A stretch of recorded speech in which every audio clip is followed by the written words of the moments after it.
gisoo kenn ku ñu rax ñun soxlawuñu ku ñu rax parce que li tax soxlawuñu ko mooy ñun force bi nga xamante ne ouvrier yi yor nañ ko au niveau régional yaakaar naan tey jii bu ñëpp gënal fii sax duñ fi xacc kon loolu yaakaar naan ñun soxlawuñu ku ñu rax li ñu soxla rek mooy des accompagnements te li nga loolu rek moo ñu soxla lu accompagnement soxlawuñu. difficulté gaaru Thiès moom tey gis nañ ñëpp ko gisoo seen bopp d'ailleurs tey jii li fi nekkoon tey jii ci mbalit ñu jéggal ma ci kàddu yi mais garage bi dafa amoon benn xeet gu doy waar gu fi nekkoon mooy que ni saw bi fi nekkoon dafa bari dañuy gànnuwaay ci ginnaaw oto yi mu doon loo xamante ni rafetul jaaduwul jékkul ci foo xamante ni si ay doomi aadama ñoo fay nekk ci foo xamante ni si ñoo ngi préparé màggal Touba foo xamante ni si ñoo ngi préparé gàmmu Tiwaawan le gaaru Thiès mel anam bi loolu rafetul jaaduwul jékkul. ndax garage bi màggetul. waaw garage bi nag moom laajaat na ay réformes yoo xamante ni dana dëppoo ak yoon dana dëppoo avec les nouvelles technologies ba nga xamante ni tey jii yaakaar naa ni lii fi amoon 1960 ba tey dafa jot ñu indi ci ay réformes garage dafa ay réformes yoo xamante ni yaakaar naa ni le maire Pape Diop ak ñi mu ko àndal ñu ngi ciy commencé bàyyi xel waxtaan nañ ci sur l'automobile waxtaan nañ ci li nga xamante ni moom mooy nekkinu chauffeurs yi li nga xamante ni mooy nekkinu ouvriers yi tamit. mais réforme yi de façon concrète. mais réforme yi bi ci jiitu mooy les véhicules bi ci njëkk mooy les véhicules parce que boo xoolee oto yi fi nekk ak jamono fi mu toll yaakaar naa loolu état war na cee mën a ànd ak les regroupements des chauffeurs pour ñu mën a indi ay oto yi nga xamante ni dañoo méngoo ak jamono ba nga xamante ni tey yenn jafe-jafe yi nga xamante ni chauffeurs si ñu ngi koy jànkoonteel regroupement yi ñu ngi koy jànkoonteel riverains yi tamit ñu ngi koy jànkoonteel ñi nga xamante ni chaque jour ñu ngi ci gare routière bi di voyager à travers les autres régions jafe-jafe yooyu ñu mën koo mën a saafara. waaw loolu nag ñu ngi ko ci soññ baax mi ngi ciy góorgóorlu baax parce que it olof dafa ni lu ni fàng kenn du ko jeex à travers les quartiers à travers la ville de Thiès ñoo ngi gis le maire Babacar Diop effort yi mu ciy def kon nag ñu ngi koy sàkku ci moom monsieur le maire li wër gare routière bi ak biir gare routière bi éclairage boobu dañu koo soxal nañ ko trop parce que ñun amuñu lu garage donte nag sama njaboot ñi ngi fépp parce que man maa njabootu ouvrier Thiès yëpp kon nag loo ñu mën a dimbale ci Thiès éclairage bi nga gën koo yokk ñoo ngi la ñaan nga gën a taxaw ci loolu. Adama Ndiaye ouvrier yi jafe-jafe yi ñuy jànkoonteel bari na bi ci njëkk mooy occupation anarchique bi nga xamante ne ñun ouvrier yi ñu ngi koy def te gënaluñu il faut qu'on se dise la vérité si bu fekkee dañoo bëgg a liggéey suñu Thiès. occupation bu ouvrier yi nekk ñun neexuñu occupation anarchique bi neexuñu mais nag ñàkk pexe la kon nag monsieur le maire lii dañ la koy lancer en tant que autorité ñu ngi koy lancer le président de la république monsieur Bassirou Diomaye Diakhar Faye et l'ensemble du gouvernement du Sénégal ak le premier ministre Ousmane Sonko ñoom ñëpp ñu taxaw association des ouvriers de Thiès ci jafe-jafe yi nga xamante ni ñu ngi koy nekkee bi ci njëkk nag mooy une sorte de recasement la ñu bëgg encore une fois loolu yaakaar naa ne moom mooy suñu principal objectif ouvriers yi ay site de recasement la ñu bëgg ba nga xamante ne tey jii occupation anarchique bi ñu nekkee kenn dootuñu ci fekk dañuy yedd nit parce que barki dem gis nañu fii benn camion bu tàkk mais keroog waa koñ ba amul lu ñu waxul ouvrier yi dem nañu ba ñuy traité de wax ju ñaaw ju nekk mu doon loo xamante ni boo ko déggee sa xol du neex ñun ouvrier yi dañoo sonn ci dëkk bi te gisuñu kenn ku ñu taxawu te dafa jot nag état fay naar bi xoromam boobu ba tey yéen a gis grève yaa ngi bari mais ñiy grève ñëpp ci administration lan la ñuy sàkku nañ ñu yokkal suñu salaire waaye ñun lan lañu état defal li may laaj mooy lan lañ ban taxawaay la ñu état defal ñun ouvrier yi amul benn taxawaay boo xamante ne état du Sénégal jël na ko ni lii man maa ko jagleel encore une fois les ouvriers te et pourtant lépp ñun ñoo ko téye 96% ci population bi ñëpp ñu ngi dans le secteur de l'ouvrage kon ban taxawaay la ñu état war a defal ñun ñoo yar xale yi nga xamante ne seen waajur yi amatuñu yaakaar ci ñoom ba à 5 ans ba 10 ans nga yor leen durant 10 ans ba 15 ans 20 ans 30 ans jàngal leen métier yar leen ndax lan seen i waajur amatuñu yaakaar ci ñoom kon loolu tey jii dafa jot état bàyyiwaat xel les ouvriers monsieur le maire fan yii si ginnaaw gis nañu nga taxawal benn mutuelle de santé ñoo ngi la ciy féliciter di la ci encourager mais mutuelle boobu nag dañoo bëgg itamit nga jël pàcc bii ni man maa ngi ko jagleel association des ouvriers de la région de Thiès monsieur le maire gis nañ la ngay liggéey bu am solo ci Thiès ñoo ngi la gis yaa ngi def ay pavage ñoo ngi la gis yaa ngi samp ay éclairage yaa ngi samp ay feu mais li ñu bëgg rek mooy nga signer une convention avec l'association des ouvriers de la région Thiès ba liggéey yi nga xamante ni maire bi mi ngi koy am di ko jox les entreprises privées mu jox ko association des ouvriers de la région Thiès ñu mën koo def benn liggéey bu dynamique. monsieur le maire en tant que président des ouvriers de la région Thiès ñoo ngi lay sakku sa teewaay ci activité yi nga xamante ni si ñu ngi koy def parce que 2024-2025 l'association des ouvriers de la région Thiès a réfectionné une vingtaine d'écoles à Thiès gratuitement avec ses propres moyens. L'association a réfectionné plus de 6000 tables bancs yoo xamante ni fii lañ ko defar Thiès te kenn accompagné wuñ ci kon nag loolu dañoo bëgg le maire de la ville de Thiès nekk le premier partenaire de l'association des ouvriers de la Thiès à travers ses activités phares qu'il est en train de faire au niveau régional. Olof dafa ne lu ñu fàng kenn du ko jeex kon monsieur le maire Olof dafa ne lu duuf si nag ji xajul ci li maa ngi sant sama góor ñi ma àndal ay góor laa àndal ay garmi laa àndal ñoom ñëpp kenn ku ne dafa bàyyi sa liggéey bàyyi sa métier ñëw ñu àndandoo ngir lan ngir yàlla ak lu jëmale suñu Thiès kanam parce que yonti moo ni woon bëgg sa réew ci jaamu yàlla la bokk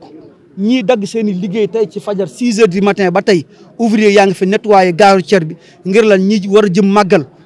màggal na ci jàmm ak ci salaam suñu mbokku chauffeur si ñoo ngi leen di ñaan di leen wax ngeen daw ndànk balaa ngeen a dem leen ci mécanicien yaa ngi ni taxaw ñu xool leen électricien yaa ngi fi ñu xool lumière yi mécanicien yi xool moteur yi mécanicien organe yi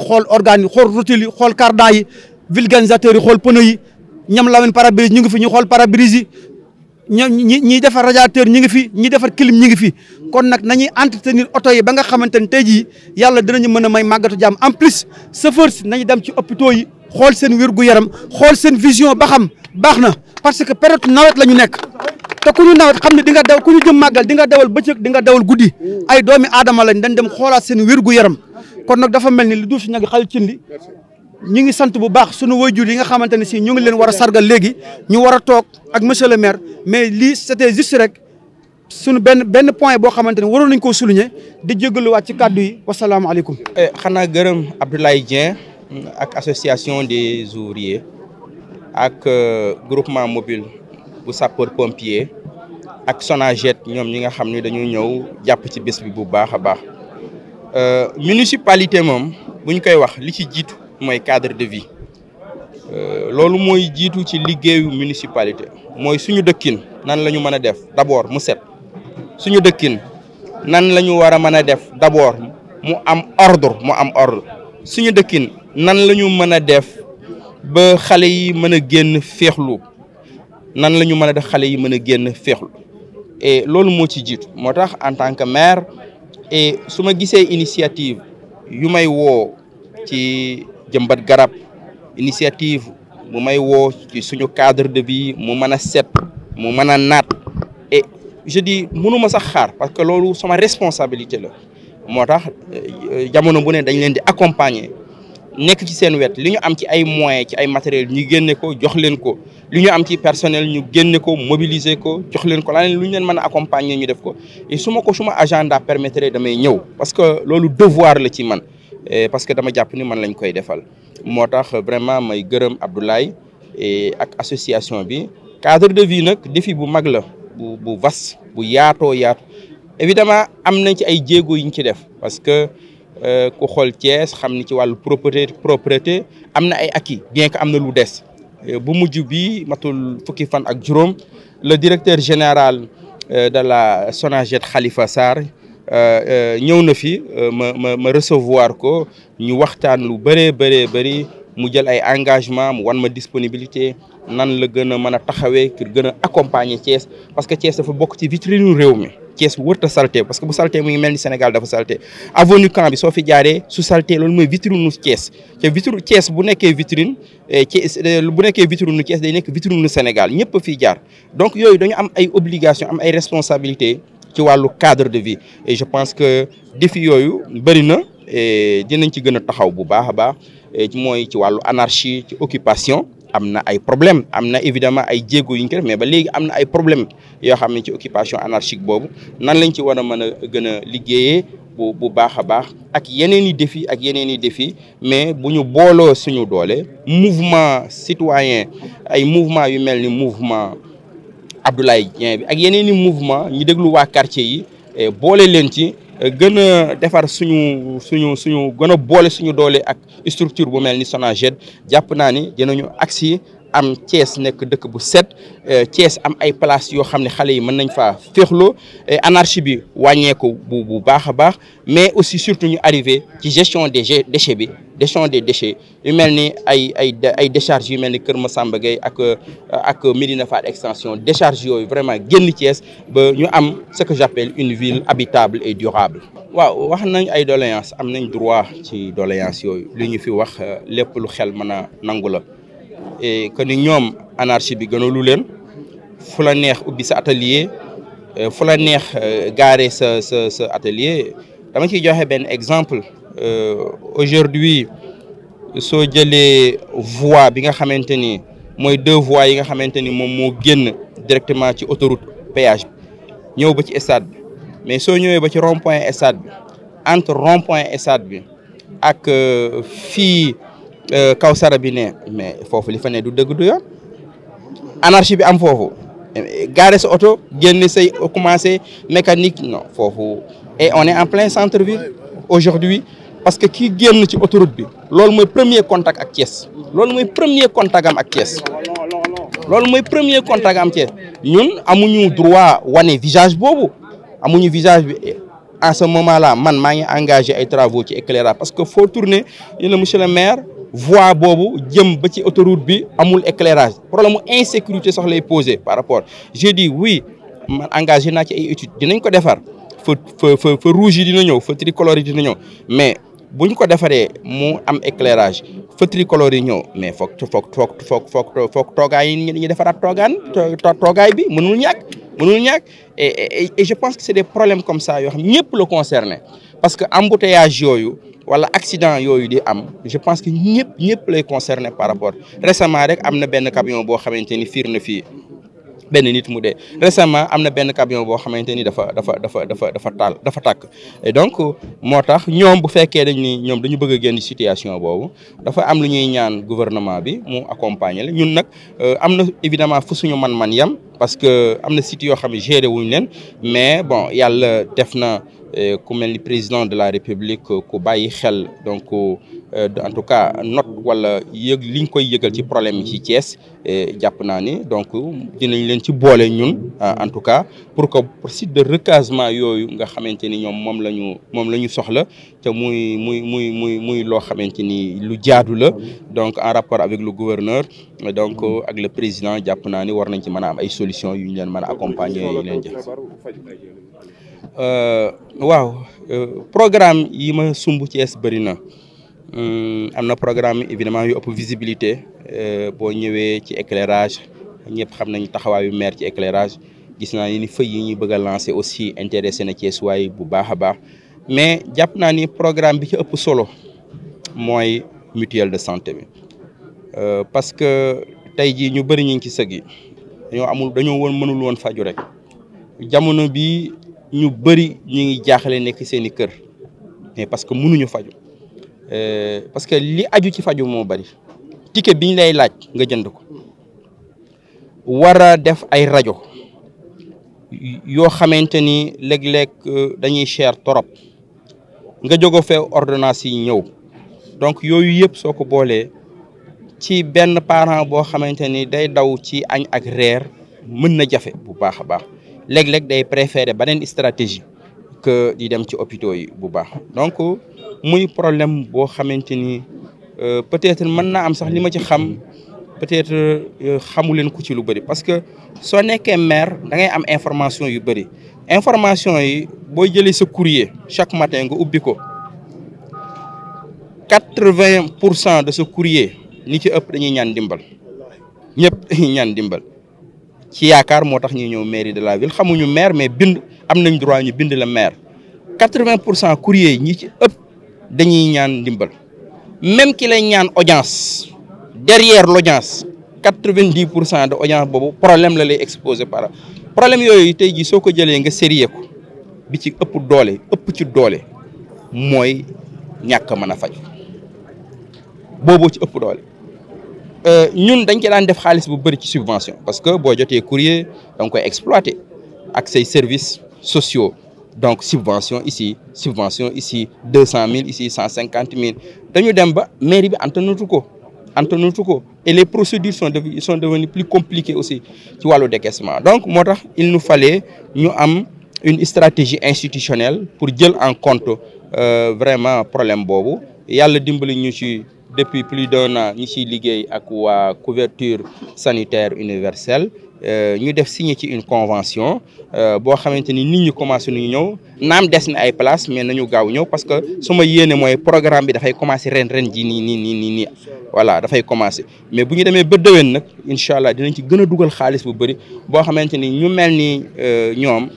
association des ouvriers yi nekk ci secteur informel bi wala conducteur de Jakarta yi wala suñuy yaay yi nga xamante ni ci milieu de transformation bi wala association des chauffeurs ñi wala ay commerçants ñu ne ci milieu informel bi yëpp je pense que ni ñun suñu mutuelle bi pare na enrôler leen ñu boole leen ci ñu jàppale leen ñu mën faju parce que yaakaar naa ko am santé bu wér say programme ak sa liggéey da nga koy gën a mën a taxaw rek. Et tous les membres de l'association des ouvriers de la région, je remercie aussi le groupement mobile des sapeurs-pompiers et la Sonaged qui sont venus participer donc à cette manifestation. Et c'est une très belle initiative, c'est ce qui explique d'ailleurs ma présence, parce que je ne cesse de le rappeler, la première vocation d'une municipalité reste le cadre de vie. Un cadre de vie propre, un cadre de vie sain. Et c'est la première vocation d'une municipalité. Et c'est pourquoi à chaque fois que je suis invité pour de telles activités, ou bien je suis informé sur de telles initiatives, je soutiens l'initiative et si mon agenda me le permet, je fais un déplacement pour les encourager et pour les féliciter. Évidemment, le cadre de vie reste un chantier très vaste, un grand défi évidemment. Et dans cette région, dans cette ville, oui, nous avons des acquis, mais encore nous avons des problèmes. Sonaged fait beaucoup. Récemment, j'ai reçu ici à Thiès le nouveau directeur général que je salue au passage, qui m'a montré beaucoup de disponibilité, beaucoup d'engagement pour nous accompagner dans la ville et à rendre cette ville davantage plus propre, mais aussi à avoir une maîtrise aussi sur la gestion des déchets qui est un autre problème. Donc c'est pourquoi je disais que ça reste un chantier très vaste, restera toujours un défi pour toutes les villes modernes, mais nous ferons le nécessaire avec nos partenaires stratégiques Sonaged, mais aussi avec les mouvements citoyens comme l'association des ouvriers et tant d'autres pour arriver à relever ce défi. Oui, c'est normal. Il y aura toujours des doléances dans une société parce qu'on n'épuisera jamais tous les problèmes. Et donc, et nous devons être attentifs, surtout des doléances venant des populations, de ces mouvements qui sont assez représentatifs. Travailler avec ces mouvements et pour régler ces problèmes un à un, évidemment. On ne peut pas régler en un seul moment tous les problèmes parce que nous sommes assaillis, envahis que par des problèmes. Mais à l'échelle de quelques années de travail, de concertation, d'organisation, de travail avec méthode, on se rend compte qu'on peut faire des avancées. Je parlais du cadre de vie. Si vous prenez l'éclairage, avec méthodologie, on se rend compte qu'on ne règle pas tous les problèmes. On n'épuise pas ce problème. Mais nous avons fait des problèmes. Vous prenez le cadre de la propreté de la ville, on se rend compte qu'on peut faire des problèmes, on peut faire des avancées. Vous prenez l'occupation, cette ville, je ne sais pas si les gens aiment l'anarchie ou bien les gens se sentent à l'aise dans les occupations anarchiques. On n'a pas tout réglé, mais si vous venez en centre-ville et environ, des efforts réels ont été faits par rapport. Donc c'est pourquoi je dis, nous les écoutons. Ils ont eux-mêmes déploré le fait que souvent nous avons des occupations anarchiques et donc ils souhaitent être écoutés, être entendus, être accompagnés par les autorités du pays pour qu'on puisse leur trouver des sites de recasement. Je pense que c'est légitime ce qu'ils ont dit ici. Rien n'est déraisonnable ici. Tout est raisonnable, tout est légitime. Nous, en tant que maire, notre responsabilité, c'est de les accompagner auprès du ministère, auprès du président de la République, pour qu'on puisse trouver une solution par rapport à un tel problème. Oui, bon, vous savez, moi, je suis un maire de la ville qui ne gère ni la gare routière, ni les marchés. Ce qui fait que je ne souhaite pas souvent me prononcer, mais les maires que je connaisse très bien, qui gèrent ces lieux, font des efforts déjà. L'association des chauffeurs, des conducteurs aussi reste des partenaires avec la ville.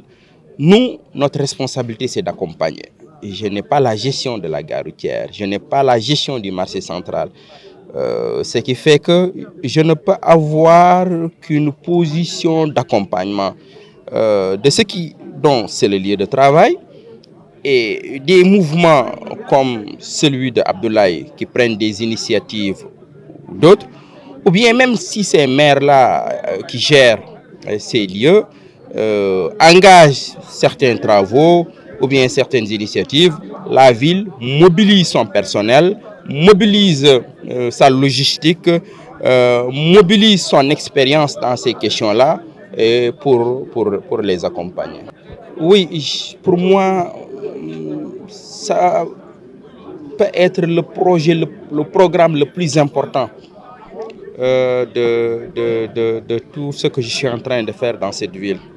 Et évidemment, la ville investit dans l'éclairage, dans les bourses et dans d'autres secteurs, dans le sport.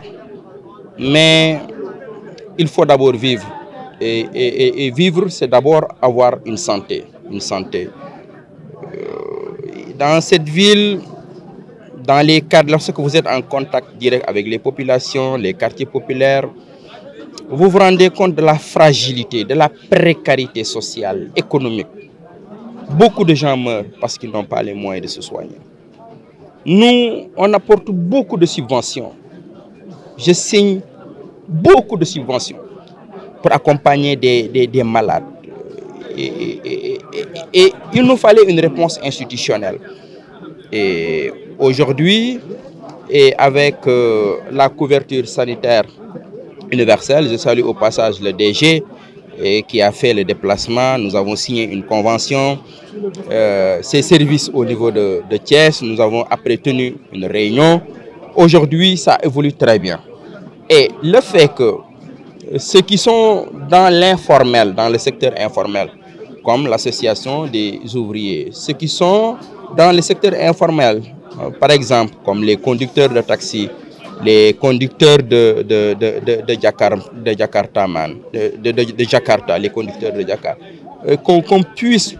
les prendre en charge. Je pense que ça ne fera que renforcer le programme, renforcer même la crédibilité de ce programme. Et je suis très ouvert, et que ce soit eux ou les conducteurs de Jakarta ou les femmes qui sont dans le milieu de la transformation, pour tous les enrôler. Le programme commence cette année-ci. Et donc, nous avons il y a encore des places qui sont encore disponibles. S'ils sont intéressés, je pense qu'ils peuvent se rapprocher de mes services. Mais à partir de l'année prochaine, ce programme-là va monter. Et je pense que je compte mettre beaucoup d'argent sur ce programme, parce que c'est un secteur social qui mérite d'être soutenu.